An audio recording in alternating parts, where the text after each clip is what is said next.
मेरे शांत रहिए।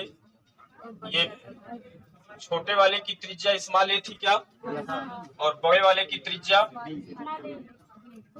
स्मॉल बी था। बात नहीं करेंगे आप लोग, अब शांत रहिए। सब में आई एम्पियर की धारा प्रवाहित हो रही है।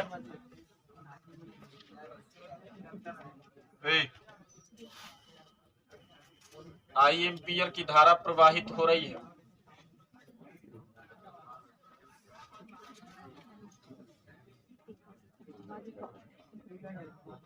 और पॉइंट ओ पर चुंबकीय क्षेत्र का मान निकालना, ठीक ना। तो ध्यान दीजिएगा,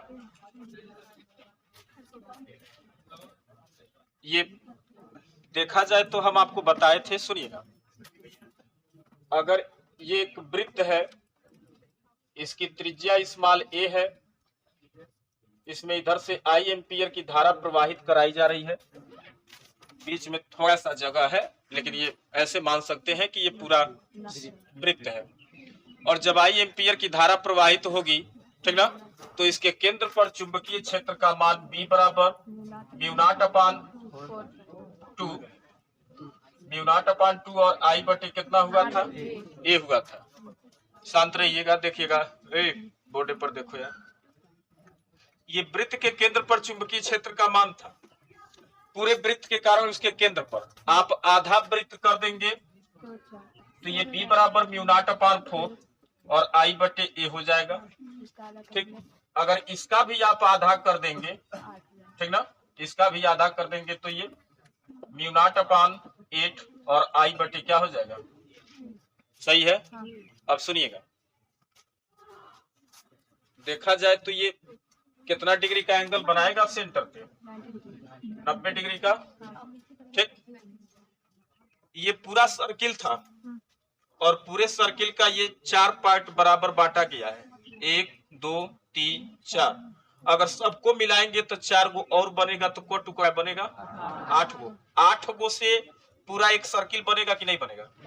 अगर इसको पूरा करें 1 2 3 4, तो 4 तो ये हो गया, और 4 को पहले से था, 8 मिलकर के क्या बनाएगा, एक सर्किल बनाएगा। ठीक ना, तो 8 गो में से तो 4 गो हट गया है, बचा कितना है, 4 गो। अच्छा, तो सुनिए, टोटल आप 8 पार्ट मिलाएंगे तो 8 आर्क द्वारा, यानी कि आर्क बोले तो 8 चाप द्वारा वृत्त के केंद्र पर जब पूरा वृत्त बन जाएगा 8 से, तो कितना डिग्री का कोण बनाएगा सेंटर पे, 360 डिग्री का कोण बनाएगा। ठीक, तो एक आर्क के लिए कितना बनाएगा, कितना बनाएगा, 8 चौको 32 और 8 पचे 40, 45 डिग्री। 45 डिग्री का, यानी कि ये वाला आर्क 45 डिग्री। अगर ये वाला रहता तो ये भी 45 डिग्री, ये वाला है तो 45, ये भी रहता तो 45, ये भी रहता तो 45, 45 डिग्री का बना के 8 मिल करके बनाएगा तो पूरा कितना एंगल होगा, 360 डिग्री। यहाँ को गो है, 4 गो। तो एक 45 डिग्री के लिए, यानी कि सिर्फ एक आर्क के लिए, एक चाप के लिए केंद्र पर कितना बनेगा, तो सुनिएगा, 90 था ना, और इसका भी आप आधा कर देंगे, इसका भी आधा कर देंगे तो B बराबर μ0/, क्या हो जाएगा 16 और I बटे क्या हो जाएगा। अब सॉल्यूशन निकालते हैं, तो ध्यान से देखिएगा। बड़े वृत्त के एक चाप कितना कोण बना रहा है केंद्र पे, 45 डिग्री, ब्रैकेट में लिख ले रहा है। बड़े वृत्त के एक चाप द्वारा, शांत रहिए, केंद्र पर चुंबकीय क्षेत्र कितना आया था, μ0/16 I बटे A। तो लिखेंगे B डैश मान के चलते हैं, और μ0/16 I बटे A। ऐसे को चाप थे 45 डिग्री वाले, 4 गो। ठीक, तो 4 के लिए तो लिखते हैं 4 चाप के लिए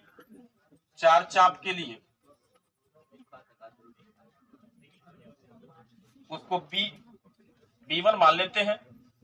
ठीक, एक चाप के लिए इतना, तो 4 के लिए कितना होना चाहिए, 4 का इसके साथ मल्टीप्लाई कर लेंगे तो 4B डैश होगा, या 4B डैश का मान हमको पता है μ0/16 I/, देखिएगा हम लोग स्मॉल a लिए हैं, पहले बड़े वाले चाप के लिए लेंगे तो B लिखेंगे, तो आई बटे बी, 4 से 16 कटेगा, म्यू नॉट अपान 4 और आई बटे क्या होगा, बी होगा। ये B1 लिख रहे हैं, ये किसके द्वारा निकाले हैं, सभी बड़े चापों के द्वारा उसके केंद्र पर बना कोई निकाले।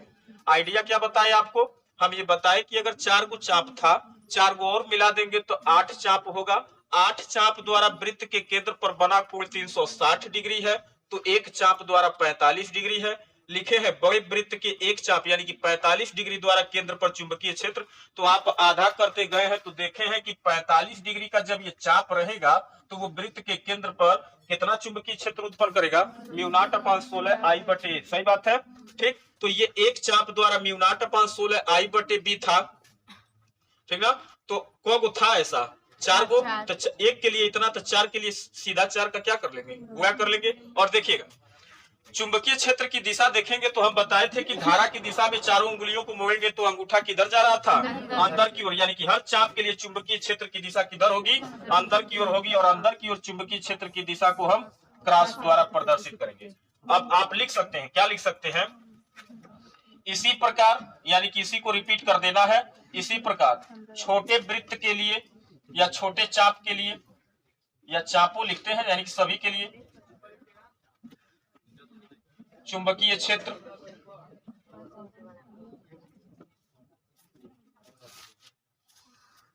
छोटे चापों के लिए चुंबकीय क्षेत्र, तो सब कुछ वही रहेगा। देखिएगा इसमें भी 1 2 3 4 को दिख रहा है, और 1 2 3 4 को मिला देंगे तो फिर यो 8 चाप बनेगा, और फिर यो 8 चाप मिलकर के एक वृत्त पूरा करेगा, और वृत्त के केंद्र पर कितना डिग्री का कोण बनता है, 360। कंडीशन वही होगी, फर्क क्या है कि इसकी त्रिज्या बी थी और इसकी त्रिज्या क्या हो जाएगी, ए हो जाएगी। तब इसके लिए चुंबकीय क्षेत्र का मान B2 मान ले, और डायरेक्ट इसी को देख करके लिखेंगे तो म्यू नॉट अपान 4 और आई बटे बी नहीं रहेगा, आई बटे स्मॉल ए हो जाएगा। और इसके लिए चुंबकीय क्षेत्र की दिशा देखेंगे तो इसमें भी धारा ऐसे क्लॉकवाइज दिशा में प्रवाहित हो रही है, यानी कि धारा की दिशा में चारों उंगलियों को मोड़ेंगे तो सभी चाप के लिए अंगूठा किधर बता रहा था, अंदर की ओर, तो चुंबकीय क्षेत्र की दिशा अंदर की ओर। दोनों चापों के लिए चुंबकीय क्षेत्र की दिशा अंदर की ओर है, यानी कि बड़े वाले के लिए और छोटे वाले के लिए दोनों के लिए दिशा अंदर की ओर है। तो नेट चुंबकीय क्षेत्र का मान निकालेंगे तो क्या लिखेंगे, बी नेट बराबर, यानी कि फाइनली चुंबकीय क्षेत्र वो B1 प्लस B2 के बराबर होगा। B1 का मान म्यू नॉट अपान 4 आई बटे बी और प्लस म्यू नॉट अपान 4 और आई बटे स्मॉल ए, जो पार्ट कॉमन है उसे निकाल दे, म्यू नॉट अपान 4 इंटू आई कॉमन निकलेगा, 1 बाई बी प्लस 1 बाई ए होगा, या म्यू नॉट अपान 4, ठीक, और आई बटे ए प्लस बी हो जाएगा, तो ब्रैकेट में ए प्लस बी, ए इंटू बी होगा, तो हम नीचे ए बी लिख सकते हैं। और फाइनली दिशा किधर होगी, अंदर की ओर होगी, ये बी नेट का मान निकल के आ गया, नोट कर लीजिए। देखिएगा अगला एग्जाम्पल, ए भाई शांत रहिए, ये 2 अनंत लंबाई के हम तार बना रहे हैं,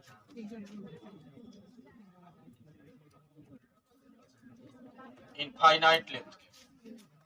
एक में I1 एम्पियर की धारा, या दोनों में सेम धारा प्रवाहित कराते हैं I एम्पियर की, और इसमें I एम्पियर की विपरीत दिशा, मतलब एक तार में यहाँ नीचे से ऊपर की ओर धारा प्रवाहित हो रही है, बगल में जो दूसरा तार है इसमें ऊपर से नीचे की ओर धारा प्रवाहित हो रही है।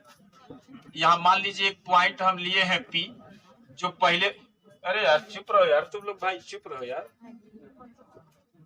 जो पहले तार से मान लीजिए स्मॉल r दूरी पर है और दूसरे तार से भी उतनी ही दूरी पर है, तब B पर चुंबकीय क्षेत्र का मान कितना होगा।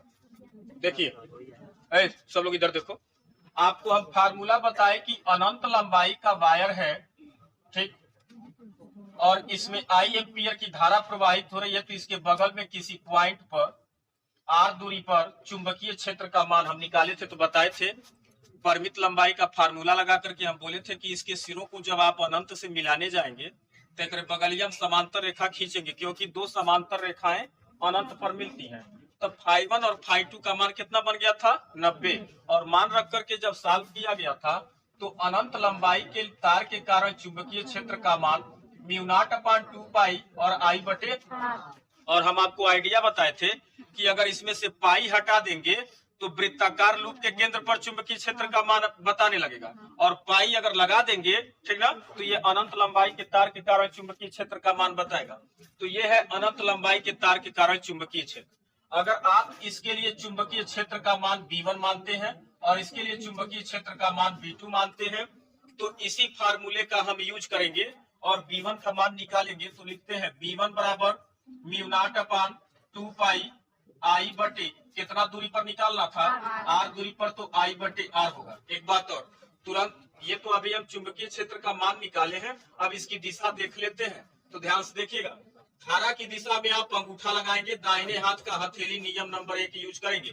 धारा की दिशा में अंगूठा जिधर निकालना उधर चारों उंगलियों को फैलाएंगे, हथेली का तल बोर्ड के अविलंबवत अंदर की ओर चुंबकीय क्षेत्र को क्रॉस चिन्ह द्वारा प्रदर्शित करेंगे। ठीक है। अब इसी तरह हम दूसर का अनंत लंबाई के लिए निकालेंगे। तो B2 बराबर मान तो वही होगा म्यू नॉट अपान 2 पाई आई बटे, इससे कितनी दूरी पर, उतना ही सेम R दूरी पर। इसके लिए चुंबकीय क्षेत्र की दिशा क्या होगी, तो ध्यान से देखिएगा, धारा की दिशा में अंगूठा लगाएंगे दाहिने हाथ का, ठीक, और जिधर निकालना उधर चारों उंगलियों को फैलाएंगे। तो अभी भी हथेली का तल किधर बता रहा था, अंदर की ओर। तो इसके लिए भी चुंबकीय क्षेत्र की दिशा अंदर की ओर। दोनों चुंबकीय क्षेत्र की दिशाएं अंदर हैं। चुंबकीय क्षेत्र सदिश राशि है, जब एक ही दिशा में सदिश राशियां काम करती हैं तो उनको डायरेक्ट जोड़ देते हैं, यानी कि बी नेट का मान निकालेंगे तो वो B1 प्लस B2 के बराबर होगा। B1 का मान म्यू नॉट अपान 2 पाई आई बटे R, और उतना ही B2 का भी मान है म्यू नॉट अपान 2 पाई आई बटे R।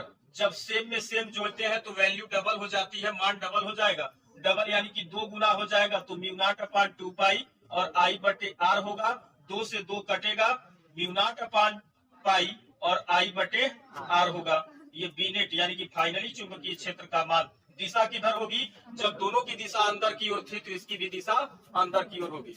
नोट करिए, फटाफट नोट करिए। अगला सवाल,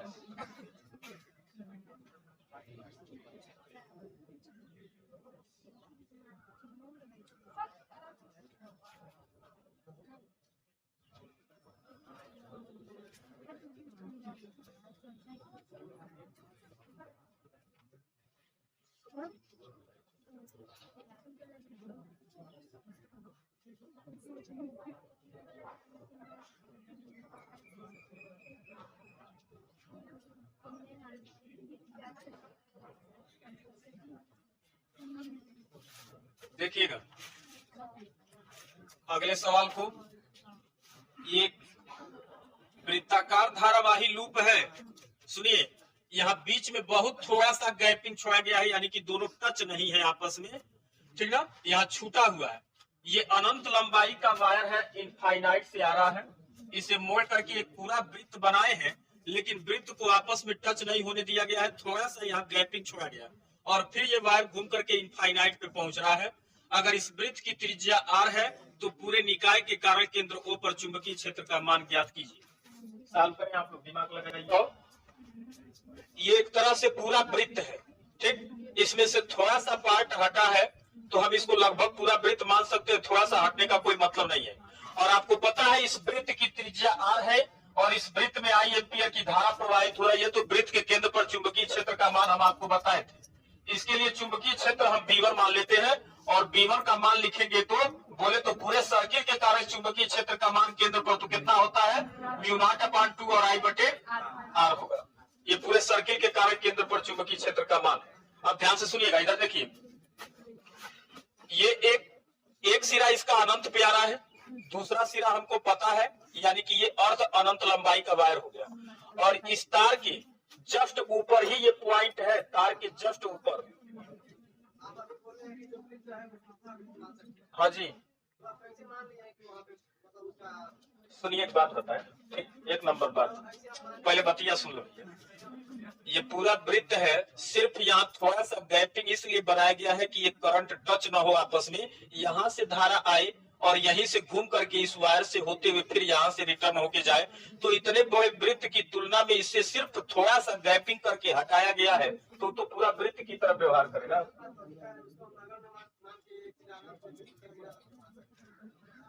नहीं, अरे नहीं, तो सुनिए, अगर तार की लंबाई की तुलना में आप इसे नगण्य मान सकते हैं, ठीक ना, तो अर्ध अनंत लंबाई अर्ध अनंत लंबाई दोनों जोड़ेंगे तब वो कोई बात नहीं होगा, पूरा अनंत लंबाई का वायर बन जाएगा। ठीक है, कोनो बात नहीं, सुनिए, अरे ठीक है, तुम पूरा अनंत लंबाई का वायर मान रहे हो तो कोई बात नहीं, मान लेते हैं। हाँ, बोलो, देखिएगा आप लोग, इसके लिए इसको हम अर्ध अनंत लंबाई की तरह मान रहे हैं, इसके लिए चुंबकीय क्षेत्र का मान V2 मानते हैं। मेरा सवाल पहले पूरा हो जाने दीजिए। और इसको भी एक अर्ध अनंत लंबाई का तार मान रहे हैं, इसके लिए चुंबकीय क्षेत्र का मान V3 मान रहे हैं। सुनिएगा, इस अर्ध अनंत लंबाई के, चुप रहो तुम लोग जी, इस अर्ध अनंत लंबाई के तार के सिरे के सामने इधर पॉइंट है कि बगल में है, बगल में है, तो यहाँ चुंबकीय क्षेत्र का मान होगा, इस तार से पॉइंट O की दूरी इस वृत्त के त्रिज्या के बराबर होगी, R के बराबर होगा। तब इस अर्ध अनंत लंबाई के तार के कारण चुंबकीय क्षेत्र का मान μ0/4 पाई और I बटे क्या होगा, R होगा। ये दूसरा का सिरा भी हमको पता है इस वाले तार का, और एक सिरा अनंत पर जा रहा है, ये भी अर्ध अनंत लंबाई की तरह व्यवहार करेगा, और इसके लिए भी ये पॉइंट कितनी दूरी पर है, R दूरी पर ही है, तब भी चुंबकीय क्षेत्र का मान निकालेंगे, तो V3 बराबर μ0/4 पाई और I बटे R होगा। अब ध्यान से देखिएगा, हम चुंबकीय क्षेत्र की दिशा निकालते हैं, तो पहले इस वृत्त के कारण चुंबकीय क्षेत्र की दिशा निकालेंगे, तो धारा की दिशा में चारों उंगलियों को मोड़ेंगे तो अंगूठा अंदर की ओर, चुंबकीय क्षेत्र की दिशा अंदर की ओर।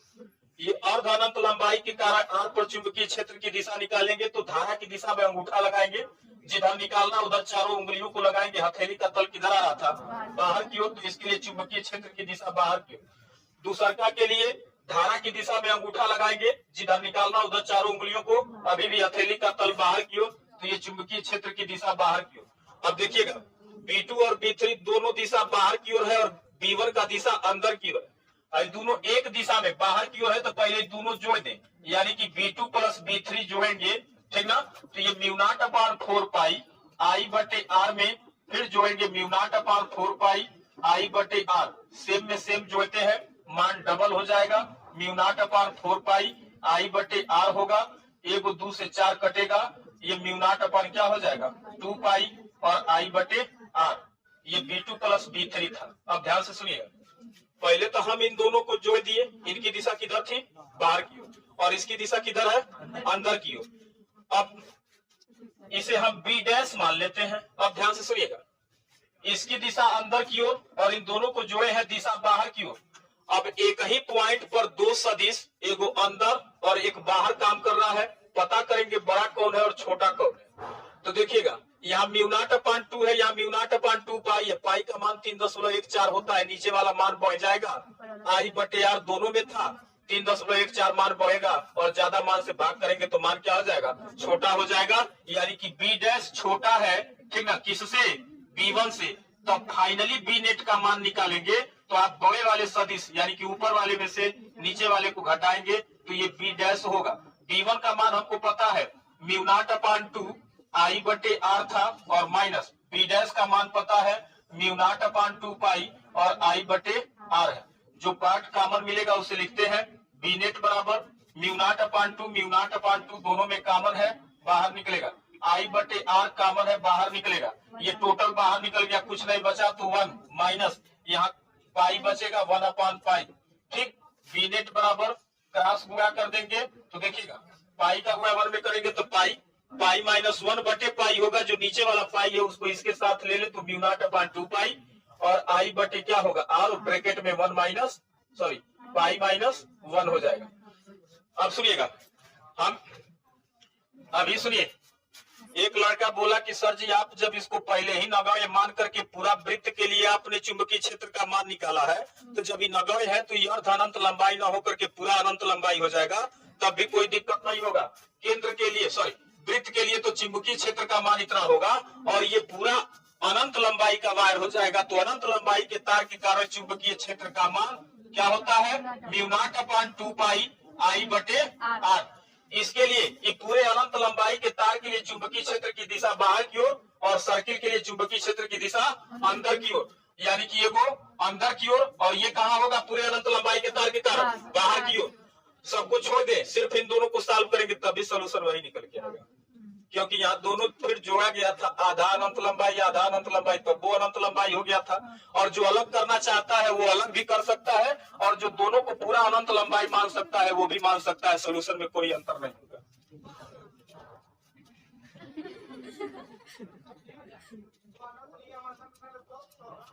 अनंत नहीं लेंगे तो अनंत नहीं लेंगे तब अर्ध अनंत लंबाई होगा, तो दो पार्ट में बट जाएगा, तो दोनों के लिए निकाले हैं। उसने कहा कि जब आप पूरा सर्किल मान ले रहे हैं, थोड़ा सा डिस्टेंस है, नगण्य है, तो देखा जाए तो ये पूरा अनंत लंबाई का तार हो जाएगा, तो उसको पूरा खड़ा अनंत लंबाई का तार मानोगे तब भी सोल्यूशन वही निकल के आएगा।